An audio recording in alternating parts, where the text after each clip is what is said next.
थांबा, कारण आता तुमच्या आयुष्यात तो क्षण आला आहे ज्याची तुम्ही कित्येक दिवसापासून वाट पाहत होतात. तुमच्या शत्रूला त्याच्या कर्माचा आता पहिला धक्का बसणार आहे. ज्यांनी तुम्हाला कमजोर समजलं त्यांनाच आता तुमची ताकद दिसणार आहे. कारण प्रत्येकाच्या कर्माचा हिशोब देवाने आता करायचं ठरवलं आहे. ज्यांनी तुमच्या डोळ्यात अश्रू आणले त्यांच्या आयुष्यात आता त्यांच्या कर्माचा परिणाम दिसायला सुरुवात होणार आहे. हिशोब उशिरा होतो पण चुकत नाही आणि आता तो हिशोब तुमच्या शत्रूच्या दारात पोहोचला आहे. तुम्ही उत्तर दिलं नाही म्हणून तुमचं कर्म कमजोर नव्हतं. तुम्ही फक्त योग्य वेळेची वाट पाहत होतात. आजचा हा संदेश तुमच्यासाठीच आहे. तुमच्या आयुष्यातील एक मोठा नवीन अध्याय संपण्याच्या मार्गावर आहे. म्हणून हार मानू नका. लक्षात ठेवा, आज तुम्ही शांत आहात म्हणजे तुमचा पराभव झाला असं नाही. कारण काही हिशोब आपण स्वतः करत नाहीत. काही वेळ त्यासाठी पुढे येत असते. ज्यांनी तुमच्या शांततेचा गैरफायदा घेतला, ज्यांनी तुमच्या चांगुलपणाला कमजोरी समजली, त्यांच्यासाठी आता परिस्थिती बदलण्याची वेळ जवळ आली आहे. ज्या गोष्टीवर तुमच्या शत्रूला सर्वात जास्त गर्व होता तिथेच त्याला अडथळे जाणवायला सुरुवात होणार आहे. कारण दुसऱ्याला खाली खेचण्यासाठी केलेली प्रत्येक गोष्ट आयुष्याच्या कुठल्या ना कुठल्या वळणावर स्वतःकडेच परत येते. तुम्ही त्यांच्यासाठी वाईट मागण्याची गरज नाही. तुम्ही फक्त तुमचा मार्ग सोडू नका. तुम्ही खूप काही सहन केलं आहे. अनेक वेळा मनात उत्तर होतं पण तुम्ही शब्द बाहेर काढले नाहीत. अनेक वेळा अन्याय झाला पण परिस्थिती बिघडू नये म्हणून तुम्ही मागे हटलात. लोकांना तुमची शांतता दिसली पण त्या शांततेमागची वेदना कोणालाही दिसली नाही. आता मात्र तीच शांतता तुमच्या सामर्थ्यात बदलण्याची वेळ आली आहे. ज्यांनी तुम्हाला कमी लेखलं, ज्यांनी तुमची किंमत कळण्यासाठी तुम्हाला त्यांच्याशी स्पर्धा करायची गरज नाही. तुमचं यशच तुमचं उत्तर असणार आहे.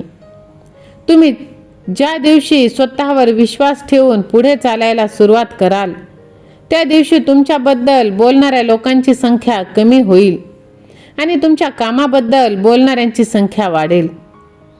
कर्म म्हणजे सूड नाही. कर्म म्हणजे आहे परिणाम. एखाद्याने दुसऱ्याच्या आयुष्यात अडथळे निर्माण केले तर त्याला त्याच्या कृतीचे परिणाम कधीतरी समोर येतातच.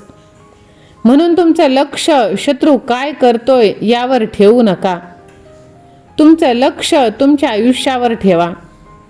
कारण तुमच्या आयुष्यातील सर्वात मोठा विजय म्हणजे शत्रूचा पराभव नाही तर तुम्ही स्वतःला पुन्हा उभं करणं आहे. आज जिथे तुम्हाला अंधार दिसत आहे तिथेच उद्या प्रकाश असणार आहे. आज जे लोक तुमच्यावर हसत आहेत तेच उद्या तुमच्याकडे आश्चर्याने पाहणार आहेत. कारण परिस्थिती कोणतीही कायम एकसारखी राहत नाही. नाती बदलते, वेळ बदलते, माणसं बदलतात आणि संधी सुद्धा बदलत असते. त्यामुळे आजच्या अडचणी तुमच्या संपूर्ण आयुष्याचा निर्णय तुम्ही समजू नका. तुमचा खरा बदला म्हणजे कोणाला त्रास देणं नाही. तुमचा खरा बदला म्हणजे स्वतःला इतकं मजबूत बनवणं की काल ज्यांनी तुम्हाला तोडण्याचा प्रयत्न केला त्यांच्याकडे पाहूनही तुम्हाला काहीच फरक पडणार नाही. तुमच्या चेहऱ्यावरचा आत्मविश्वास, तुमच्या आयुष्यात आलेलं समाधान आणि तुमची प्रगती हेच तुमचं सर्वात मोठं उत्तर असणार आहे. आता तुम्ही मागे वळून पाहू नका. कोण तुमच्या विरुद्ध बोलतंय, कोण तुमच्यावर जळतंय, कोण तुमचं नुकसान करण्याचा प्रयत्न करतंय याचा प्रत्येक हिशोब आता ठेवण्याची तुमची गरज नाही. तुमची ऊर्जा तुमच्या भविष्यावर, तुमच्या लक्ष्यावर खर्च करा. कारण तुमच्या आयुष्यात अजून अशा संधी येणार आहेत ज्या आजच्या सगळ्या दुःखांना मागे टाकणार आहेत. कारण तुमचा विजय आता जवळ आहे. तुम्हाला अजून काहीच बदल झालेला दिसत नसेल पण प्रत्येक मोठ्या बदलापूर्वी एक शांत काळ येतो. त्या काळात माणसाला वाटतं की काहीच घडत नाही. प्रत्यक्षात मात्र त्याच्या आयुष्याची दिशा बदलत असते. म्हणून धीर सोडू नका. तुमचा प्रवास थांबलेला नाही, तो फक्त पुढच्या मोठ्या टप्प्यासाठी तयार होत आहे. ज्यांनी तुमच्यावर अन्याय केला त्यांच्या हिशोबाचा आता तुम्हाला करायचं नाही. तुमचं काम आहे पुढे जाणे. वेळ त्यांना धडा शिकवेल आणि तुम्हाला तुमची किंमत दाखवेल. आज तुम्ही शांत आहात, पण उद्या तुमची प्रगती बोलणार. आज तुम्हाला कमी समजलं जाते, पण उद्या तुमचं यश तुमची ओळख बनणार. कारण हिशोबाची वेळ आता जवळ आली आहे. पण यावेळी तुम्ही सूड घेण्यासाठी नाही, तर स्वतःचा विजय पाहण्यासाठी उभे राहणार आहात. विश्वास असेल तर श्री स्वामी समर्थ असे टाईप करा, व्हिडिओला लाईक करा आणि शेवटपर्यंत हा व्हिडिओ नक्की ऐका. आता तुमच्या आयुष्यात ब्रह्मांड नायकाची एंट्री झाली आहे आणि राजाधिराज योगीराज तुम्हाला सर्व काही प्राप्त करून देणार आहे. फक्त विश्वास ठेवा. विश्वास असेल तर हा व्हिडिओ जास्तीत जास्त जणांना शेअर करा. जिथे तुमची आशा संपली होती तिथूनच आता नव्या सुरुवातीचा दरवाजा उघडला जाणार आहे. कारण तुमच्या आयुष्यात आता अशी शक्ती प्रवेश करणार आहे जी तुमचं संपूर्ण आयुष्य बदलण्यासाठी आता सुरुवात होणार आहे. तुम्ही इतके दिवस जे मागत होतात ती वेळ आली आहे मिळवण्याची.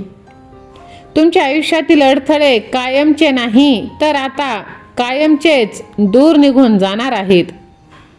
फक्त तुम्ही विश्वास ठेवा. तुमच्या आयुष्यात असलेला प्रत्येक अडथळा तुमचा अंत करण्यासाठी नाही, तर तुम्हाला मजबूत करण्यासाठी आलेला आहे. तुमच्यासाठी येणाऱ्या चांगल्या गोष्टीसाठी तुम्ही आता जागा तयार करत आहात. विश्वास म्हणजे संकट येणार नाही असा अर्थ नाही. विश्वास म्हणजे संकट आलं तरी आपण एकटे नाही ही भावना. जेव्हा मन खचते तेव्हा स्वामींचं स्मरण तुमच्या मनाला पुन्हा उभं करू शकतं.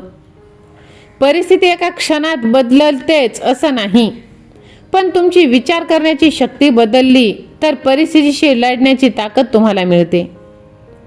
आजपर्यंत जे दरवाजे बंद होते त्यांच्यासमोर उभं राहून रडत बसू नका. तुमच्यासाठी दुसरा दरवाजा उघडण्याची शक्यता आहे. ज्या गोष्टीसाठी तुम्ही प्रामाणिकपणे प्रयत्न करत आहात त्यासाठी प्रयत्न सोडू नका. कृपा मागा, पण प्रयत्नही तितक्याच श्रद्धेने करा. तुमच्या विरुद्ध कोण आहे, कोण तुमच्यावर जळतंय, कोण तुमचं नुकसान करू इच्छितंय याचा विचार करण्यात वेळ वाया घालवू नका.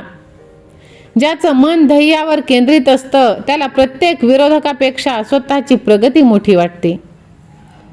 तुम्ही पैशासाठी प्रार्थना करत असाल, कुणी संसारासाठी, कुणी नोकरीसाठी, कुणी मानसिक शांततेसाठी. कारण प्रत्येकाची गरज वेगळी आहे.